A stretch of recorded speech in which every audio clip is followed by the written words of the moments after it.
All right. So, ready to roll?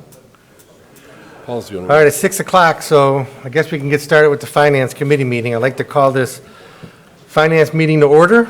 The first item we have is assignment for request for council action. For the Finance Committee, we have several.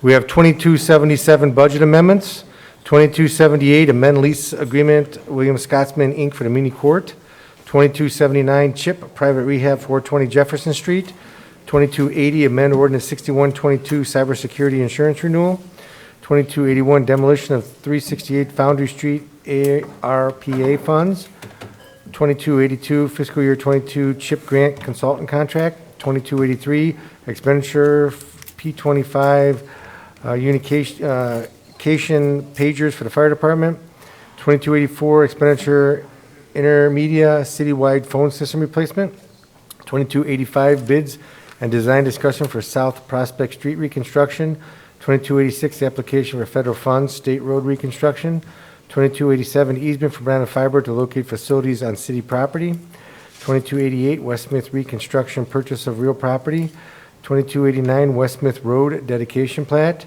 2290 easement for West Smith reconstruction, 2291 West Smith Road appropriation, 2292 expenditure for EnviroSite Rover X system sewer camera with accessories, 2293 expenditure for advanced law enforcement, 2294 amend ordinance 1420 MCRC sexual offender plan of action, 2295 part-time employee membership incentive a discussion item, and 2296 amend ordinance 5517 MCRC membership rates.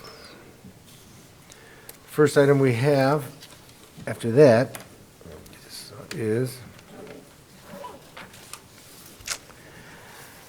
let's see here.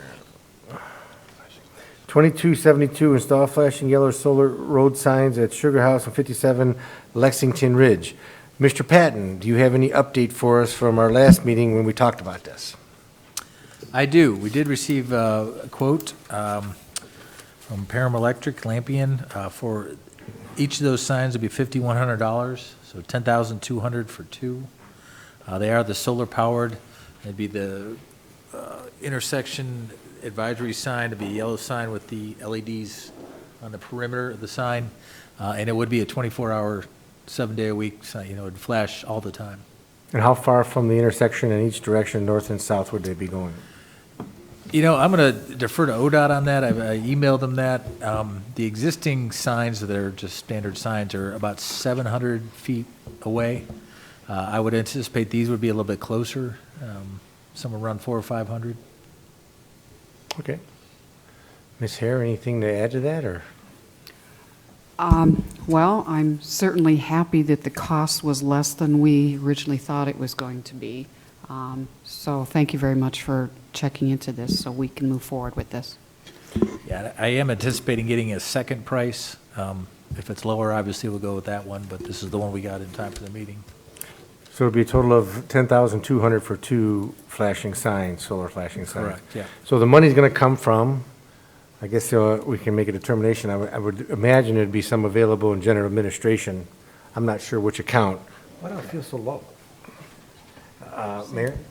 I asked Patrick to check, but Mr. Huber, this is his first time back. In fact, just a couple hours ago, whether the 108, I know it can be used for any street purpose, but I don't know if there's a caveat, street purpose in the city versus street purpose in the township. If there's not a restriction, my preference would be to use the 108. If there is a restriction, then general administration would likely cover it. Okay, so is there a motion to fund through the 108, and if not available, through general administration, and move forward with the installation of the flashing yellow solar road signs? Move to approve. Second, and a question. If for some reason we can't use the Montville side for that appropriation from the 108, can we check and see if we can, pay for one of them out of the 108 on the city side? The problem is we took a look at that after I got back from vacation, and Sugar House itself is in the city, but both approaches to the intersection, the other 75% of the yeah. intersection is in the township. Okay. Including both sides of 57. Okay, understood, thank you. Yes, sir. Any other questions? All in favor? Aye. All opposed? Motion carries.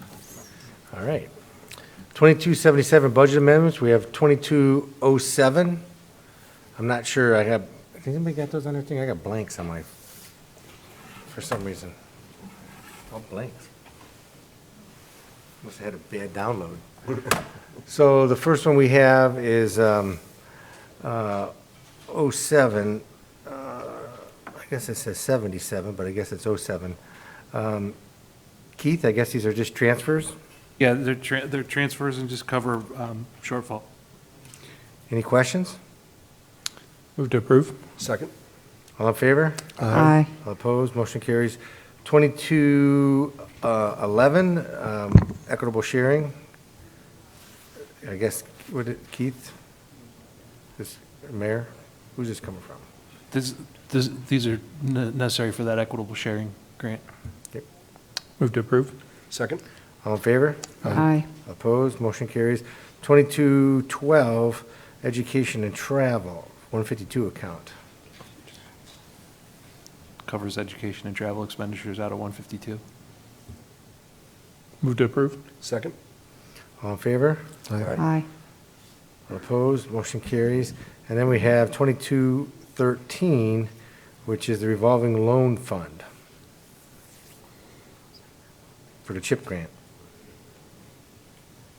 Is there a motion? Move to approve. Second? All in favor? Aye. All opposed? Motion carries. Keep them. No, I don't, I got my, it goes back in after this one. Oh, it does, okay. Yeah, see, I think it was just, somebody just, I think it does, there it is. Okay. Next item we have is 2278, amend ordinance 177-21, William Scotsman's lease for the Muni Court. Cindy? Thank you, Mr. President. Our current lease with the building, the outside building, expires at the end of May. We're just looking to extend it to the end of this year. Do you know, what's the plan for that? Are you guys, is that working out where you think it might be like a permanent addition? You know, I really want to talk to Judge Werner about that, because this will be our almost third year with it. It has helped alleviate the traffic in front of the clerk's office quite a bit when we do the check-in right there, and then we can send them right into court for arraignment. Going forward to the end of the year, I'm not sure what we're going to do. I'm hoping that we'll be moving soon, in a couple, in a year or two. Whether we want to keep that building, it's an expense, but it's also helping alleviate the traffic that's in that building, especially the first 3 days of the week. Monday, Tuesday, and Wednesday are really heavy in the court. So I'm not sure. I want to get with Mr. Piccoli and talk about maybe opening up the lobby a little bit, see what we can do in there to keep the flow of traffic going. But it expires May 20th. We want to at least keep it until the end of the year and see what happens from that point. Any questions? Move to approve. Okay. Second? All in favor? Aye. All opposed? Motion carries. 2279, a fiscal year 2020 CHIP private rehab of 420 North Jefferson Street. Barbara? Thank you. This one is a little different.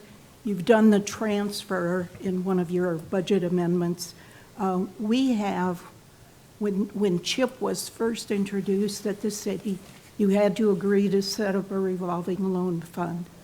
Income into that fund comes when people pay off the loans, because most of the rehab projects, the homeowner has to take out a loan to cover it, and that loan is a 5-year loan, and there's always a payback. Payback is usually 15% of what they borrowed. And so that has been going into that revolving loan fund for, since 2002, I think. So we have now orders from the federal government that we cannot keep large amounts of money in there. We have to spend it. And so for this year, for this CHIP grant, we have to spend $30,070. So that's what the transfer was for. It'll now be used to help pay for part of this project that you're approving tonight. Questions? Move to approve. Second?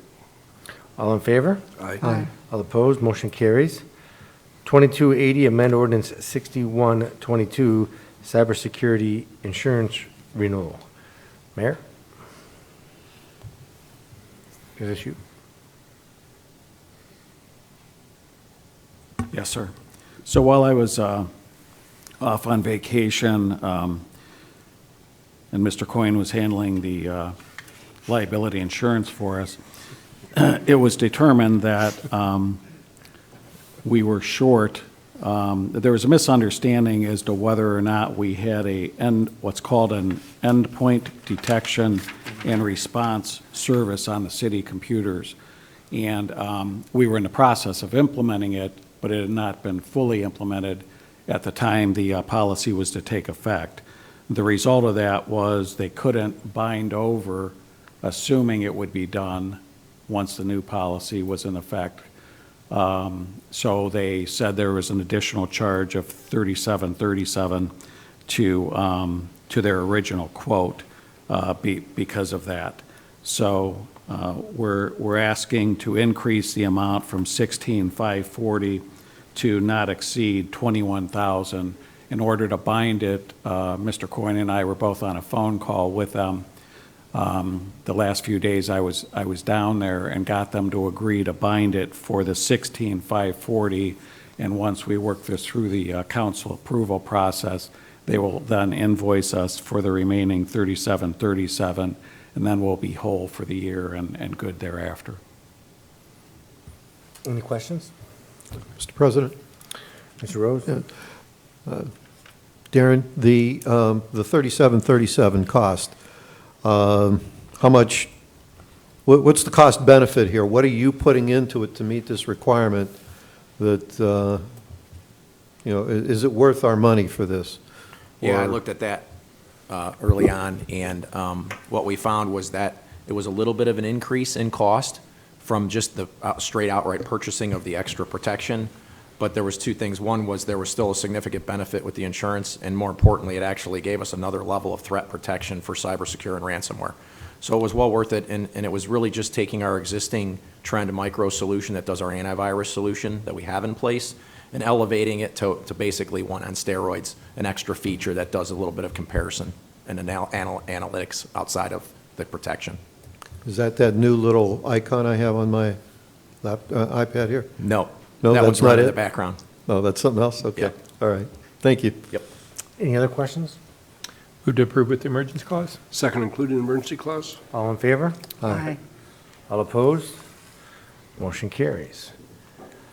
2281, a demolition of 368 Foundry Street with the ARPA funds. Mr. Worley, or is this Mr. Gladish? Who wants to do this one? I'm over here. Oh, there you are. Not enough room tonight. Thank you. So this request is to use ARP funds that were approved by our attorney to demolish the house at 368 Foundry. The property has not yet transferred as of today, but we want to be a little bit proactive and get a purchase order secured so that we can get the house down and the property cleaned up and then incorporated into Ray Mellert Park. We did get 2 quotes for the project. The one selected to be Medina Excavating, which included some alternate pricing to remove the existing driveway aprons and grade and fill between the 2 lots that the city owns on Foundry Street. So we're recommending that for approval pending the property transfer. Any questions? Mr. President? Mr. Rose? Thank you. Chief Walter, would this be an opportunity for some training instead of tearing it down, burn it down? I haven't looked at it up close yet, but that has been discussed. It's something we're interested in if it's a usable property for that and the timelines work out. Okay, all right, thank you. Any other questions? Move to approve. Second? All in favor? Aye. All opposed? Motion carries. 2282, fiscal year 2022 CHIP grant consultant contract. Mr. Dutton? So this is the CHIP contract for fiscal year 2020. We had an RFP, RFQ go out a couple months ago with your authorization, and we've selected Pogomar Design Group to make the application and administer our 2020 CHIP grant. This is kind of the first step for them to make the application to the state for the funding at a cost of $14,000, which typically comes out of the grant if awarded. We're confident that we will be awarded the grant. It is requested for emergency as it's due on the 22nd. We have a number of steps we need to go through before making the application. Thank you. Did Mr. Huber check this agreement out? Does he have to review this agreement? He has not, He has not? at this time, though. All right, so we have to make it subject to approval. Move to approve with the emergency clause, subject to final approval of the law director. Second, including emergency clause. Any further discussion? All in favor? Aye. All opposed? Motion carries. 2283, expenditure for P25 communication pagers for the fire department. Chief Walters. Thank you, Mr. President. So in 2019, the dispatch center, police, fire, and LST all upgraded our radio systems to a P25 digital network. That's current modern technology. What wasn't done back then was the voice paging system, the emergency alerting system for, this is what notifies the firefighters that are off duty, at home in bed at night or just not on station. This is their primary means of being notified of an emergency call. So instead, what was done was the old low band system, a patch, electronic patch was put together to allow the two systems to talk. That was never meant to be a permanent thing, and it has had some failures. So we're looking to upgrade that so that the two pieces of equipment interface directly without the use of that patch. And the emergency calls has been requested because we've had two recent failures of that system. We had two within 6 days of each other, and at this point we've had to initiate a daily test to make sure that the system is still functioning. We started that on Friday of last week. Any questions? Move to approve with the emergency clause. Second, including emergency clause. All in favor? Aye. All opposed? Motion carries. 2284, expenditure for the citywide phone system replacement. Sergeant Zaremba? Thank you, Mr. President. So approximately 9 years ago, this spring, we put a existing phone system in that we're still using. It's a Frontier-based in-house system, server in the basement, Mitel-based. And a couple of things have happened over the last 6 to 8 months. One, Frontier notified us that that system's going to be end of life very soon. Initially, they told me that we couldn't do any additional features this year, and by June of next year, there would be no more support for it. Since then, they've backed off and they've slowed their timelines down a little bit. However, some of them are still in place, and the phone system's support has always been of question. We've had these discussions before. Hardware's not been replaced. They don't believe in that model. They just replace as it's needed. And the long story short is it's time for us to get off this train. I equate this literally to, we can kick the can down the road 2 or 3 more years, but eventually Frontier's no longer supporting the system. Today's message was our support's good through the rest of this year. After that, we would have to go find somebody else to support the system they put in 9 years ago. They're getting out of the in-house phone systems, basically, is what they're telling us. So we went out and did the research. We did 3. We looked at many. Frontier was one of them, but their text told us straight out that they would not recommend their own hosted phone solution. So they were scratched off the list very early on. So we looked at 3 others, and I believe you have the packet with the numbers on it. And as usual, what we're trying to do is look at, the lowest and the best, what works, what meets our features. And we've settled on the one that we have, which in this case is Intermedia. Partially, its initial cost, as you can see, is significantly less because the equipment's free. One of the benefits, too, of them, there's no contracts, so you can get in and out at any time if you're not happy. The other ones all require contracts. They're more flexible. They have better plans. The tech support's really good. And one of the key things we need is to be able to do phone call archiving, particularly for the police department. We have 16 phones over there that we archive every phone call. So that was something that also became a factor in finding and choosing and selecting who could and who couldn't. And in this case, they had this entity has a front end on the database, so we can search the calls and the phones and the things that we need to be able to do on the police department side. So we're about 107 phones citywide-ish. This also is including the rec center. So the rec center has been on the school's phone system for a long time, and extensions don't play exactly nice, but the other part of it is the school's phone system has a similar Mitel system. So I think this is, we discussed, the mayor and I, it's probably a good time to include them, bring them on board on the city's plan, put them to the direct extensions and such from dispatching. And so this includes their migration onto the phone system, since they were not included in the initial one 9 years ago. Questions? Mr. President? Okay. These prices here sound too good to be true. Like you say, the equipment's free.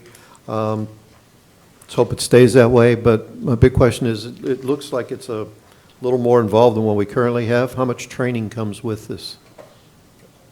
So yeah, they'll come in and train us with the use of the phones, but frankly, I've seen the phones. They're not that much different. Now, the functionality's gone leaps and bounds from they'll chase you all over to your cell phones to you can do on-screen calling to, you know, your online fax. You can actually turn a recorded line on yourself if you want to record the conversation. The functionality's gone leaps and bounds. Much of that we don't currently use, so that will be something that just comes with the system, and if people have need, we will train them, but it's still a phone. It's basically, it looks similar to the one we got. It's what makes it mostly different compared to what we currently have is, right now it goes downstairs to a phone server, and then it goes out 2 PRI cards to the phone world. This is going to be all VoIP driven. It's going to be all internet traffic based. It's a hosted solution. We've built the redundancy in 2 firewalls here with 2 different internet sources coming into 2 different firewalls and 4 different switches, so that we're trying to eliminate any failure points that we can come up with. We just see that this is where it's going. Nobody's doing the in-house phones anymore. I'm happy for it. I'll be honest with you. I don't think the city, my personal feeling is, should be in the phone business. I think this is something that should be handled. They are PUC regulated. They're all telecom, FCC and Ohio regulated. It's phone industry. It's just the different transport and how it's being done behind the scenes. And the hosting is where? Well, the company that we're looking at has been around for 25 years, so they don't have any one particular bunker. They're all over because they have redundant phone systems in a circle. So specific locations, I don't have off the top of my head. Are they their servers, or do they use Amazon or IBM? Yeah, no, they don't outsource to the cloud. They were doing some outsourcing just for the phone call storage to Amazon, but they're building their in-house solution, because one of the concerns I had was the hosting of the calls and up and down if I had to get at them, but more importantly, how long, right? We need to be able to get at those archive calls for a long time, sometimes years. And so they saw a need, and they have government contracts that they're going to bring that in-house and store those. They're telling us in-house in the projects underway now. Okay. All right. Thank you. Any other questions? Darren, I think I have a couple questions for you about the schools, since those are right now on the system, but I can ask you later about those, just the equipment and extensions and things. Yeah. Because it will completely be standalone, nothing to do with the school system then, right? And it is now. I mean, currently our system really doesn't have anything to do with the schools. You have your own Mitel over there. We have our disaster recovery was on that school system, but that goes away in a hosted environment because you're on different servers throughout the country. Well, the one thing it was, though, like anytime a 911 call goes out from the rec center, it does show up on our phones, because we keep track of it at night if something would happen with one of our employees too, if they dialed 911. Okay, so that's another good point that you brought up, Mr. Yeah. Shields. So the 911 system doesn't change as far as that goes. That's isolated. These are just administrative lines. So that's still from, it's a side note, the dispatch 911 center is still coming from the sheriff's department, and the current, nothing changes there. Now, as far as the statistics of you tapping that solution that's in place out there for those numbers, we would have to look at that to see how we would be able to trap those calls for a statistical analysis. So will you have all new phones that will be installed? Yes. Okay, Yes. and then the schools can have those phones back that are down in the rec center? Yeah, the schools would get back anything that's in the rec center because those were your initial purchase. Okay. So as I was saying, though, right now with 911, if somebody dials from any phone in the rec center, it shows up on my phone. Right. So that's going to go away? That would go away. You wouldn't see that statistic. It will still, they'll still have a 911 call, Right, obviously, yeah. but the polling of the statistics would be handled at our level because that call is coming out of our system now, not yours. And the reason you're notified now is because those phones are on the school system. Yeah. Yeah. Okay. And I'm assuming you've talked to everybody at the school side of things too with this? We audited the rec center. We didn't talk to the schools per se. I mean, Harvey's been in direct contact, and he knows that what the school's phone environment is because he takes care of it. So he knows that migration, and Ryan know that we would be peeling out of that and putting it on our network. Okay. Jim, I will tell you that I talked to Harvey a little bit today. He knew this meeting was coming up, and I think the schools might be 2 or 3 years newer than ours. And he's recommended to Ryan, I mean, they're facing the same thing where it's not going to be supported in that. But he said as long as there's not a problem, he thinks they should just keep using it until it starts to become problematic and then make a switch, because they might get another 2-3 years, for argument's sake. Darren, back to the capability, though. Is this something we can check with them and see that if Mr. Shields or, select people want to be notified anytime 911 is dialed just at the rec center, not anywhere else in the city system, that they could somehow build an alert in to go over? Yeah, I don't have an answer whether it's functional or not. I mean, definitely would ask about it. We can ask about it and pursue it. And if it's, Let us look into that. Yeah. Jim. yeah, and if I'm it's, just thinking too, for FBN, we've got a couple lines that notify us of things in the pool. are those the panic buttons that you have over there? It's not so much panic buttons, but like, there's a couple of, like some of the mechanical systems and things, they have some alarms on them, I think, because they go through FBN on our system. So if something goes out during the night or something that, like the pumps on the pool, things like that, I know there's some alarm lines on there that are on our phone system. It's just to notify, like on all our heating, like all our freezers, everything goes through our phone system, goes through the alarm company, and then same thing, we get notified when something goes wrong. So I'm just thinking. Yeah, I'm thinking, because there are probably DID numbers in your phone system, and I know we can port those DID numbers over to our phone system, but it would require the schools to release them to us. Okay. And Yeah, then I it just would want to make function. sure, because we just got to think about that. It's just some alerts and some things behind the scenes that. Yep. Yeah, that are on the rec center side that we're not even aware of. Yeah. With that. And I think it is, like, there's definitely some lines in the mechanical room, I believe, and, Okay. or originally when it was set up. We'll have to ask who we need to ask over there to find out how that goes.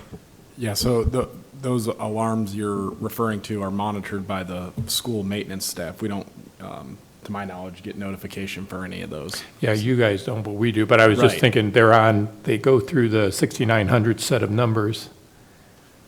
So they do come to, we get notified when Okay. anything. So I guess if you take them out, we've got to make sure they're still communicating with Yeah. FBN if we're going to have notification.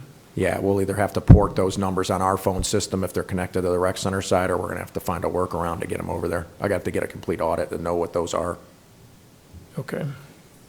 I probably if we look at all those 6,900 series, because I think all of those were assigned to the rec center when we did our phone system. Okay, Just might be worth double checking some of Yeah, those no, that we'll are look at it for behind sure. the scenes. absolutely. Okay, thank you. Move to approve. Second? Any further discussion or comment? All in favor? Aye. All opposed? Motion carries. 2285, bids and discussion of South Prospect Street reconstruction. Pat? Thank you. This is ultimately a request to proceed with bidding and award of the South Prospect Street reconstruction. Before we get to that, though, there are a couple issues we need council to weigh in on. The first, the existing width of South Prospect Street is 21 feet. Our codified ordinances require us to install what's referred to as Type A streets, which is basically residential streets, at 25-foot wide. We did South Harmony a few years ago, 2007. It was the same situation. It was an existing 21-foot wide street. We recommended to council that we keep it at 21, and they agreed. We'd like to do the same thing here. We'd like to recommend that we replace it at the same width, the 21-foot width that it is now. but we do need council to authorize that. Second issue is to do with sidewalks. The east side, we're replacing the water line, and the water line on the east side is on the east side of the road, very close to where the sidewalks are. We know we're going to destroy the east side sidewalks just putting the water line in, so those we've planned on replacing. West side sidewalks, there's intermittent sections that'll have to be replaced for very laterals and things, but the majority of the length of the sidewalk does not necessarily have to be replaced with the project. We can complete the project without doing it. Question is, do we want to upgrade the sidewalks? And then the third and last thing, Medina County is going to be paying for the sanitary sewer. There will be an agreement forthcoming between the city, I think it was an MOU last time on South Broadway, but something similar that'll come to council at a later date. Just a couple questions. When you're stating that we want to keep it at 21 feet, is there a particular reason, or do we get more money if we go to 25, or what's the reason? We don't. It would increase the cost of the project if we widen to 25. I'm just not sure we see the benefit. Everything out there in the tree lawn is obviously designed and built to that 21-foot now. If we widened it, I just don't see what we gain the benefit out of the extra cost. And the sidewalk, when you say upgrade it, are there areas that need to be upgraded, or do we just want to upgrade it, or is it in disrepair throughout, or? They're not in great shape, but there's certainly long sections that would meet our criteria for a sidewalk that would not need to be replaced. Like I said, at each house we have a lateral, for instance, a new water lateral, so we'll have to replace a little section of sidewalk there, but the rest of the frontage we probably would not have to. I can't remember, is it sandstone still, or is it concrete there? No, it's mostly concrete out there. I think there is some sandstone, but mostly concrete. Okay, any other questions? Well, if I'm sorry.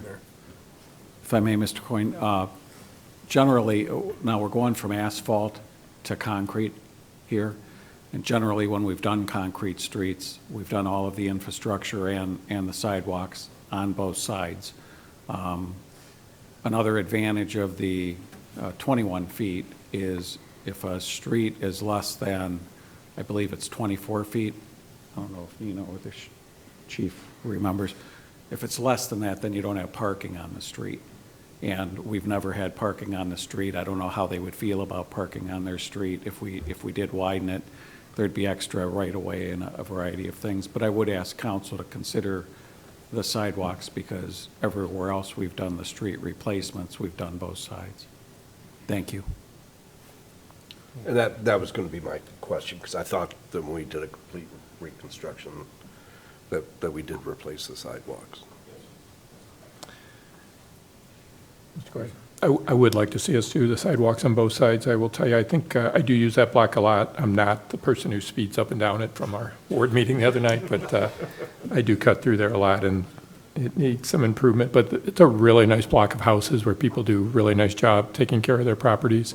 And I think that's kind of our core part of the city, and it'd be nice to show them that we appreciate it and have the city invest in sidewalks on both sides there too, just to help the neighborhood out, because it is a great block of homes. It's really unique architecture on the homes there too. So.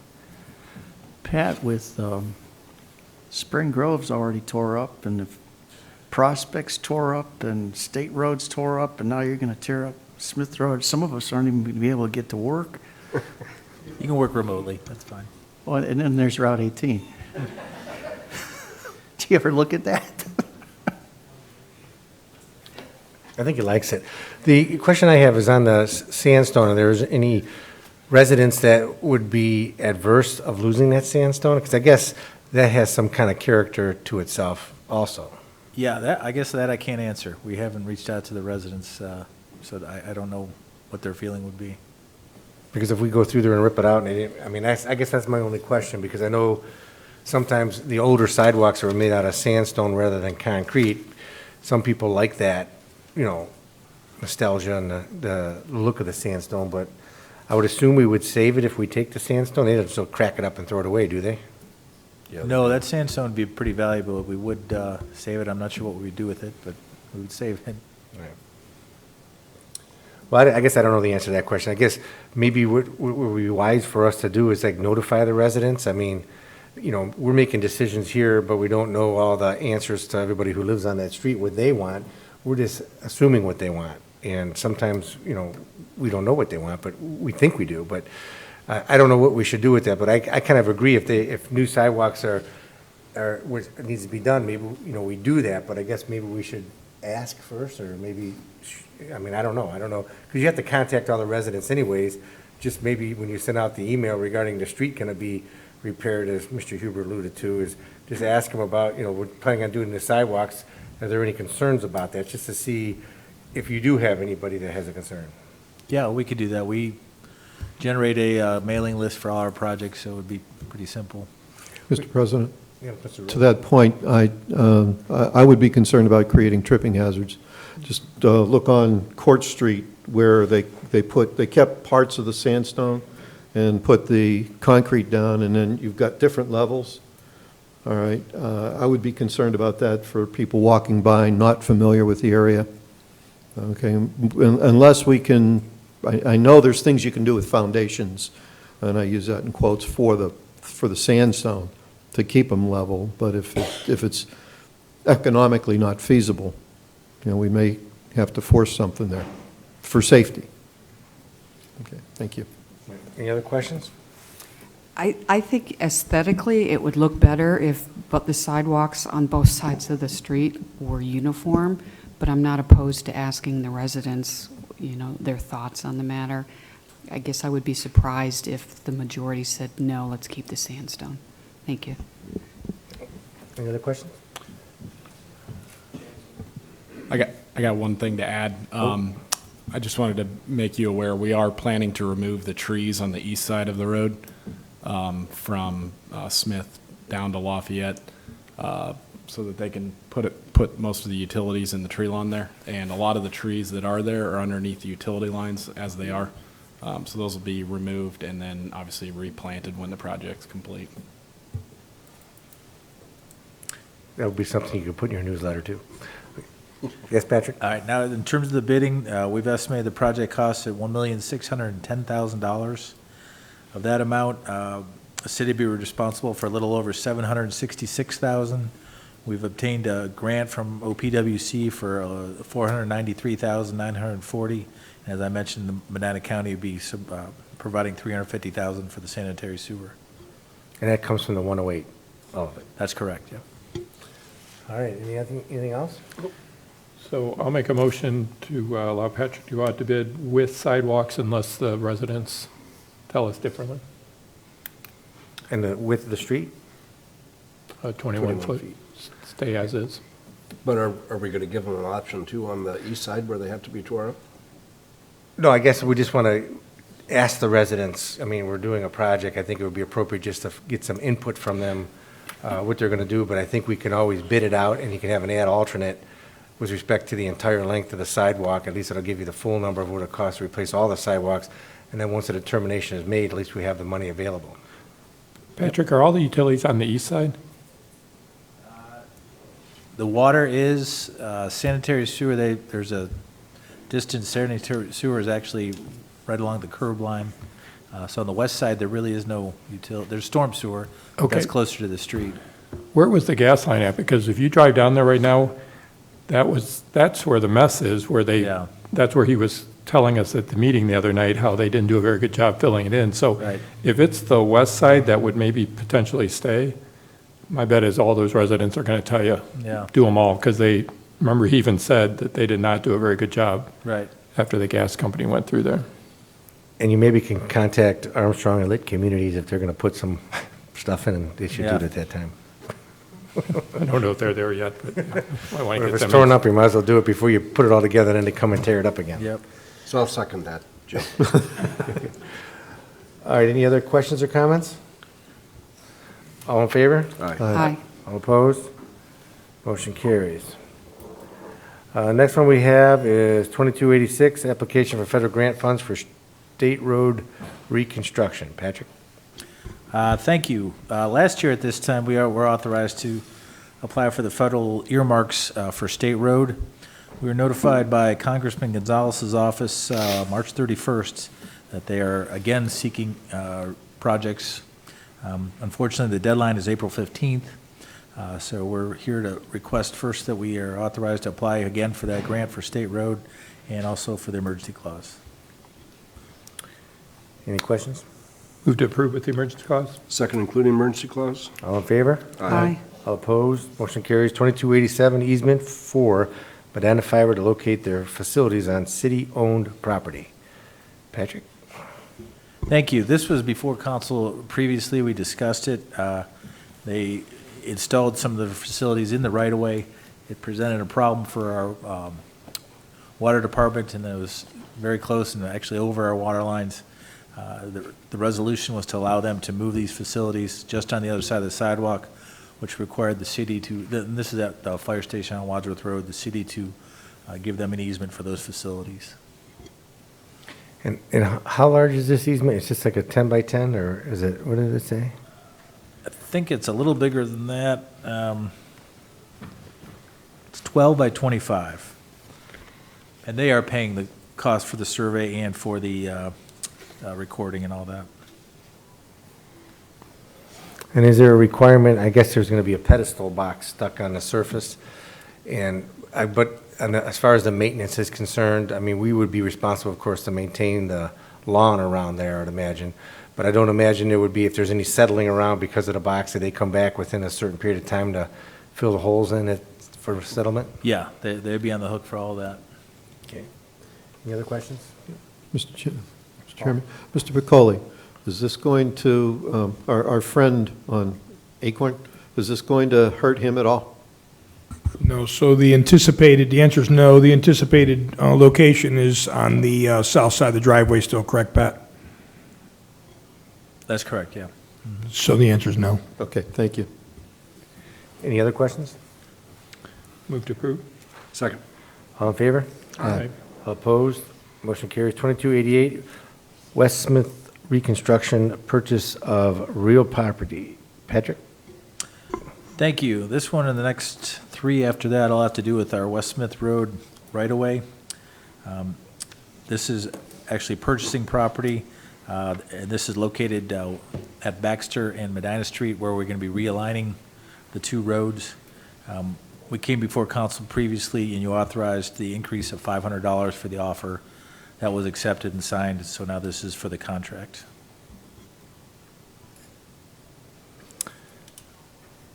I guess I'm just scrolling through there, maybe, when we do these, I just as an FYI, on your easement form, just update the notary clause. On your easement form, just update your notary clause, because you're using an old one. Oh, okay. These are ODOT's standard forms. Yeah, they don't know what they're doing. Okay. So you got to add certain language in there or update it, so you may want to inform them, just remind them that, there's a law in Ohio that they should follow. They'll like that. You'll be a friend of theirs, I'm sure. Any questions? Mr. Chairman? Paul? I just want to, again, I state that I have no relation or interest in this with Dr. Rose at all. Don't want to get that involved there. Okay. Move to approve with the emergency clause? Second, including emergency clause? Any further discussion? All in favor? Aye. All opposed? Motion carries. 2289 West Smith Road dedication plat. Patrick? Thank you. This has to do with a small, very small, city-owned parcel, 573 square feet, located on the northeast corner of that intersection. Even though it's city-owned, ODOT requires us to dedicate it as right-of-way in order to clear the right-of-way. So that's what this would do. This would just dedicate that 573-foot parcel, city-owned parcel, as public right-of-way. Any questions? Move to approve with the emergency clause? Second, including emergency clause? All in favor? Aye. Aye. All opposed? Motion carries. 2290 easements West Smith Road reconstruction. Patrick? Thank you. We've done several of these in the past. These are 4 more for our project. That's it. Move to approve with the emergency clause? Second, including emergency clause? And you do have the language in here that's great for your notary, just so you know. You did a great job, or Mr. Huber did. Any further discussion? All in favor? Aye. All opposed? Motion carries. 2291 West Smith Road appropriation. Patrick. Okay, this one, for West Smith Road, there's a total, I think, 17 different properties that we needed to get easements from. We did secure approvals from all of them except for one. So we like to get the process going for appropriation. I did get some good news today that the property owner verbally told our right-of-way consultant that they are ready to sign. So hopefully we can pull this. I kind of want to go forward with this and make sure we get him to sign, and if we do, then we'll just pull it. Any discussion? Move to approve with the emergency clause. Second, including emergency clause? All in favor? Aye. All opposed? Motion carries. 2292 expenditure for EnviroSite Rover X system sewer camera. Mr. Pacoli. Thank you, Mr. President. So currently, we have a 2005 model rover system that's served the city well. So I'm going on 17 years. It's seen better days. We're having issues with the functionality and operation of the unit. So in talking to the reps from Best Equipment, which is state bid, they're looking at this newer rover system, and the actual price is $101,000, but they're looking at a $10,000 trade-in, and I'll be honest with you, the current camera does not work, and they know that, so they're giving us $10,000. When we bought that original camera in '05, it was $85,000, and we're looking at $91,000, so I expected a higher increase with respect to the cost. I was surprised at that, and as you heard Sergeant Zaremba talk about the emerging changes with all the electronics and the videography and everything that goes on here. It's the same thing with the phone system. The old unit's outdated. On days like this, we'll get numerous calls. Pat and I work closely, service and engineering, with respect to investigating the storm sewer manholes, and there's a lot of good information that comes from the use of this camera. Any questions? Move to approve. Second. All in favor? Aye. All opposed? Motion carries. 2293 expenditure for advanced law enforcement for the police. Chief Kinney? Thank you, Mr. President. This is for replacement of 23 tasers and accessories that come with those tasers. It's replacing old obsolete models that are no longer serviceable. You don't sell those used tasers to the city auction, do you? No. Oh, okay, just checking. Any questions? What happens to them, the old ones? They get destroyed. Thank you. Could sell them at the city auction, but okay. Move to approve. Second. All in favor? Aye. All opposed?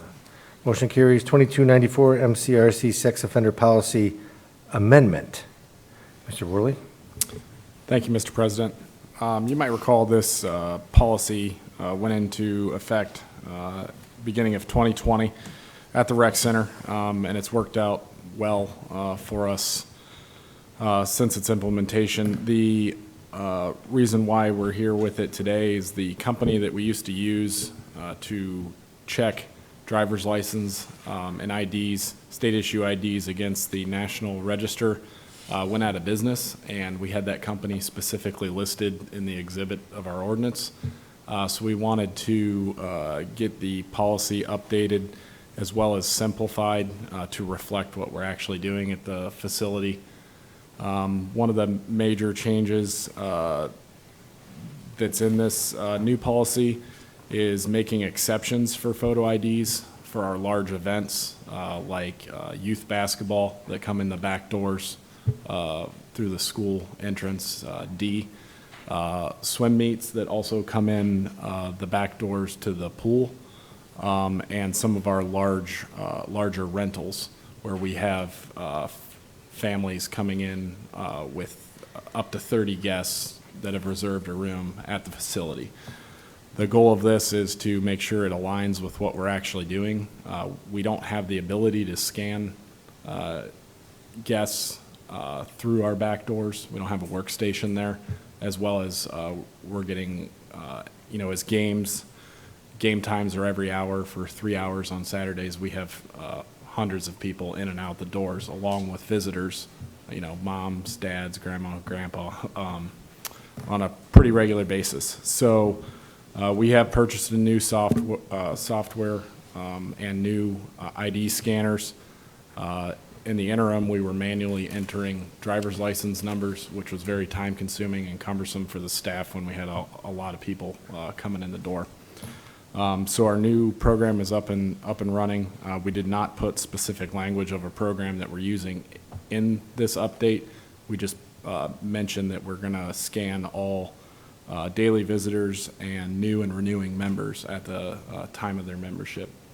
The new program is working. We have turned a few individuals away with no conflict. The only thing I would note is that Mr. Huber still needs to review the policy. I'm not sure if he's had an opportunity yet, but we wanted to get this on and get it updated. Thank you. My only question is, when Mr. Huber reviews the policy, is there any additional exposure to the city or the rec center by having a policy in place that cards certain members only but not everybody? I mean, I don't know if that raises an issue of if we have a policy where we're saying, well, if you're in this kind of event, you don't need to be checked out, but if you're coming into the rec center, you need to be checked out. I was wondering if that causes a problem if we pick and choose, depending on the size of the event or the type of event, who we screen and who we don't screen. That's the only question I have. I don't know the answer. It's a legal question, but I didn't want, something to happen during a basketball game, and they said, well, they had a policy in place, and he said, well, we don't, it doesn't apply to you. They said, well, it should apply, and then we get involved in a lawsuit and all that fun stuff. But Mr. Huber will probably check that out. Yeah, we can talk about that in the interim between Yeah. finance and council. The fact of the matter is, what the policy reflects is what's actually going on. So they can think whatever they want, but if it's not physically possible to scan them. Well, I know what you're saying, but Yeah. sometimes the law doesn't care about that. No, I understand, I understand. So I just want to make sure, I mean, is it better not to have a policy, or is it, that's my question. Because if we do have a policy and if it's not implemented a certain way, is that worse than having no policy? I guess I don't know the answer to that question. That's the only thing I bring up, because that's the only thing I could see that could raise an issue if something did happen during one of those events. So, That's because you're an attorney. Got me thinking about it. Any other questions? Move to approve, subject to final approval of the law director looking at the policy. Second. All in favor? Aye. All opposed? Motion carries. 2295, part-time employee membership incentive discussion. Mr. Worley. Thank you, Mr. President. I overheard the end of the health, safety, and sanitation meeting about struggles with hiring staff, and that's the reason why this request is here. Our part-time, obviously, majority of the employees at the rec center are part-time. Lifeguards, front desk attendants, fitness room attendants, instructors.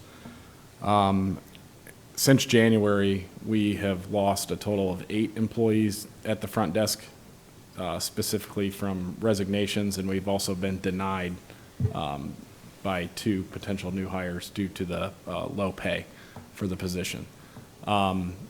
These jobs have not seen, other than a merit increase, any sort of cost of living increase for a very long time.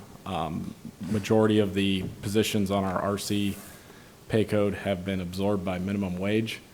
So we're trying to offer an incentive to just part-time employees to be able to use the facility month to month, as long as they work minimum of 10 hours.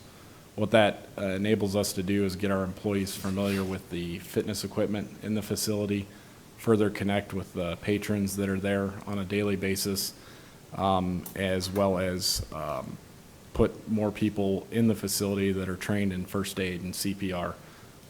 Many of our employees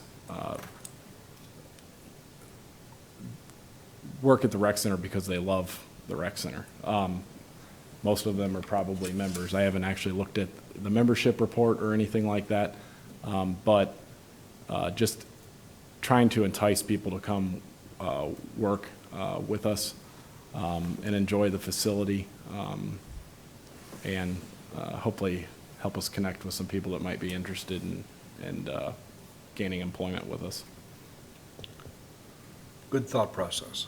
Couple questions, though. Does this apply only to a single membership, or if I have a spouse, do I get a family membership?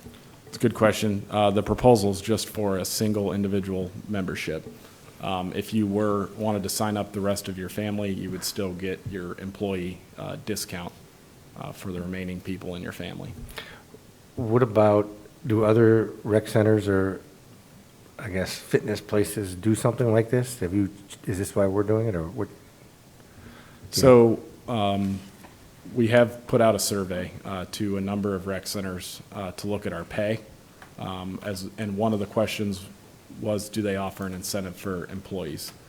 There weren't that many that did, but there were some that did. Mostly it was just discounts. But at the same time, we've also found that our pay is below the median range for all of the other facilities.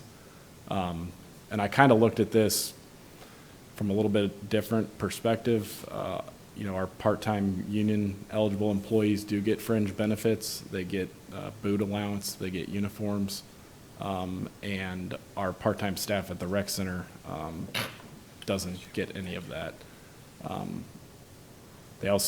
All city employees have access to the gym down here at City Hall, but it doesn't really make sense for us to offer that to our part-time employees who are working at a gym.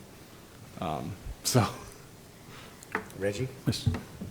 So in lieu of an increased pay, you do have indication via a survey or verbal communication with these people that this would incentivize people to come and work part-time at the rec center, and the other rec centers that you did survey that do offer this, has it worked for them? And so this is for part-time. What about the full-time employees? They already have this? Our full-time employees do not have this, and I didn't feel it was right to include them in that because we, like every other full-time employee in the city, can get the discount. And when looking at the wages, these positions are under $10 an hour, most of them, and we just saw it as a benefit for specifically those part-time positions. Okay, but you don't have anything that's indicative of, yes, this would be an incentive? I don't have that information in particular. We're really struggling because it's hard to fix the problem with a wage increase when money is a bit of an issue right now. We're still down about 2,000 members. We have cut staff significantly, and this was the least inexpensive way to try and address the problem. Denny? Yeah, Jansen, again, both you and Christie, I thank you for thinking outside the box. Cost-wise, I don't think this is going to be a huge burden to you cost-wise, and the benefits would be, as you mentioned before, them being out and learning about the equipment and the other members. And again, talking to in our last meeting, it's a struggle in any department right now to get new employees, especially at the part-time where, in your facility where the pay rate is so low. So I applaud you for looking at this as something that may entice people to try the job out with that benefit. Eventually we are going to have to, probably when the memberships come back up and the bond issues fall off, maybe increasing those part-time wages. But right now, I think this is a good start, and I applaud both of you for it. Thank you. Would this include the lifeguards then? Yeah, that was the plan. Okay, because I do think that would help a lot, and anything we can do right now to attract lifeguards especially. Yeah, that was one thing. I appreciate you bringing that up. We should have touched on it a little bit more, but you're talking mostly high school and college-age students there where that will I probably think be this will be pretty a good great benefit. incentive for them. A good selling point to attract somebody to say, hey, you can use the rec center if you come and work for us as a lifeguard. Great. Mr. Coyne. So we did increase the lifeguard pays a while ago to try to incentivize that a little bit. But then when you look at that from some of the other positions that didn't get that raise, and they're not lifeguards. The other thing I want to share with the council, because if you're not familiar with the city pay scale, at least for the non-union employees, there's generally 6 steps, each of which is 5% plus the cost of living. So if somebody's going through those steps and the cost of living's 2, they get 7% instead of the 2%. Once you top out, then you get just the cost of living. Here, it's a very convoluted pay system where each step is 10 cents. And generally, nobody gets more than 2 steps at one time, and they're all merit-based. None of them are automatic. The point of that is at 10 cents an hour, you're not keeping up with the cost of living, especially at such a low rate to start. And I did in the discussion, just for council's benefit, because we've never wanted to give something to one group of employees that we're not going to share with anybody else. But in this case, because of the pay, because of the lack of cost of living, that this pay structure has been in place for so long, and the fact that other part-time employees are being given these benefits, e.g. the boots, at up to $200 a year, it really dwarfs what the cost of this would be. So it could help, if it could help, our hope is it could stabilize us long enough to get our membership back at the acceptable level of where it was pre-COVID, and then take a look at the pay structure across the board. That's what they're surveying now, where we compare with everybody else, because let's face it, if you can go $1 here or there to do the same job and make a little bit more, why wouldn't you? So, I mean, we're in competition with everybody else, but I just wanted you all to know all of the detail that went into this. This is a discussion item, so what's the next step? Well, we put it on as a discussion item because it's, originally we were going to discuss it at our budget hearing. And after conversations with the mayor and the problems that we've had since January, we felt it was appropriate to be sure you're all on board with it and then request to move forward with approving it. Any questions about that? I do have one more question. That's right. So in talking with the current membership, is that one of the complaints that current membership does have, is that there's not enough employees to assist them with doing a variety of things, whatever those things are? I'll start, and then I'll turn it over to Christy because she deals with the day-to-day stuff. We are taking steps to make the customer service experience better at the rec center. A lot of the next request on here is to address one of those. We've migrated almost all of our programs, and we're almost there with day passes to being able to purchase those online so that you just show up, you scan a barcode, and you walk right in. You don't have to, wait in line and, bog everything down. But I'll let Christy comment on the day-to-day stuff. Yes, we are getting numerous complaints that we don't have enough lifeguarding staff. We are having to close the pools in the mornings often. In addition to that, our front desk only has 2 people at it at any one time, so there are lines. The full-time staff is having to step in to cover shifts. I do know that some of the part-time staff that has resigned has mentioned that they were upset that they didn't even get a membership from working there. So that's what made us think of it. They were upset that they didn't get any other discounts on day passes or memberships. So I think it will help retain. Thank you. So I guess we have to look for a motion to approve the modification and granting of the free memberships for part-time employees at the rec center. Move to approve. Second. Any further discussion? All in favor? Aye. Opposed? Motion carries. And then finally, 2296, the amend ordinance 5517, the rec center membership rates. Jansen. Thank you, Mr. President. Like I mentioned a few minutes ago, we're looking to migrate memberships to being available online through our Sportsman software to help reduce lines and also be able to start an email campaign where we can provide links to the software for you to sign up at home. The biggest challenge that we have with doing it currently is that we have a renewal rate as part of our membership pay structure. So our program is able to use a geo-grid to determine if you're a city resident or city school district resident, but it does not have the ability to determine if you're a renewing member or a new member.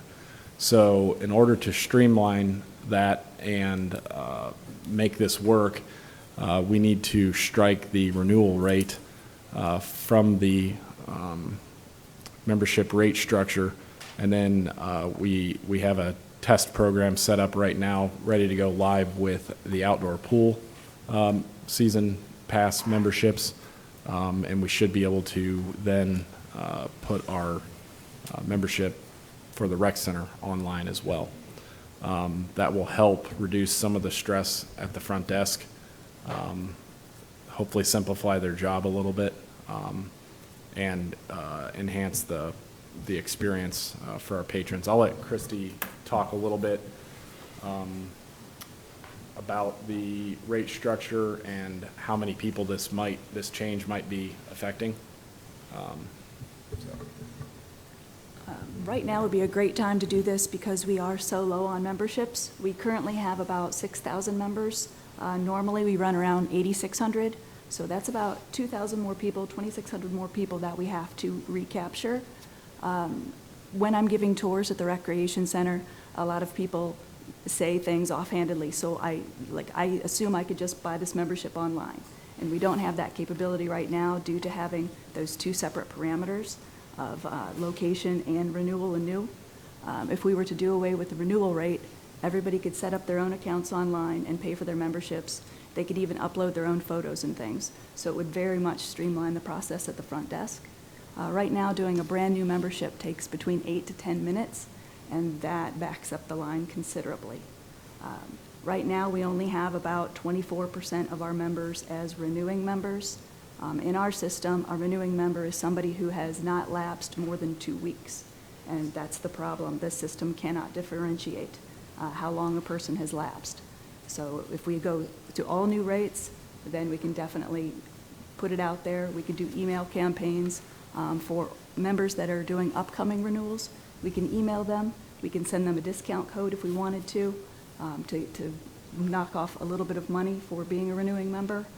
We do have up to 4 sales per year that we can do, so we would like to incorporate this as an incentive and send them out in targeted email groups, either in monthly batches or quarterly, so we can aggressively pursue members in our system. So you're saying when you do, since the rates will be standardized, so to speak, between new and renewal, you'll have incentive drives that'll give whoever wants to quote-unquote renew again, they would get a discount, or if you're a new member, you'd still get the same discount. We could do it that way. What we would probably do is look at all the people whose memberships had lapsed and send them a targeted email saying, if you renew now, you get this incentive, whether it be a punch card, a discount, a class to try, something like that. We would probably change it monthly so that they wouldn't expect it. So you don't believe we won't lose any members by doing this? I don't think so, no, no.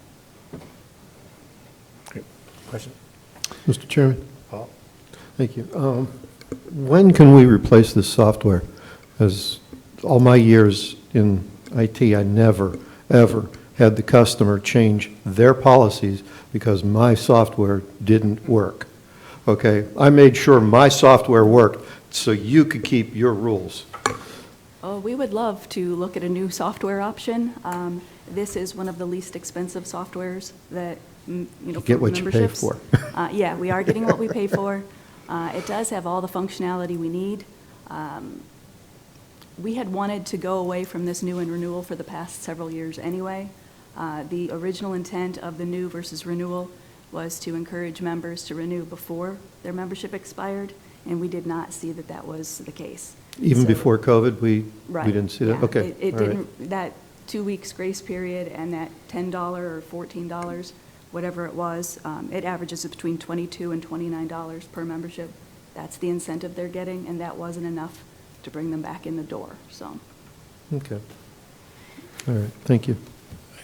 I don't want to further complicate it, doesn't necessarily need to be part of this, but could we look into an idea when people renew, that maybe there'd be a line on there that, would you like to help sponsor a scholarship for a rec center membership or a swim lesson? And while they're there, they could add an extra $25, or, and we start looking at a fund that the city also has, as opposed to, I know Rotary, Kiwanis, all of those will help us out, but I think there's a lot of generous people that, as I've had some discussions lately, they say, well, I'd be glad to help sponsor somebody. And I just thought if they're renewing and they know how good the rec center is, and maybe that would be their opportunity to say, round it up from 175 to 200 and use that extra 25 toward a scholarship. That is something we could definitely look into. I know that when you purchase a membership online, it does ask you if you want to have any other add-ons, like city pool membership or a flex pass for classes. We could definitely see if that would work with our system.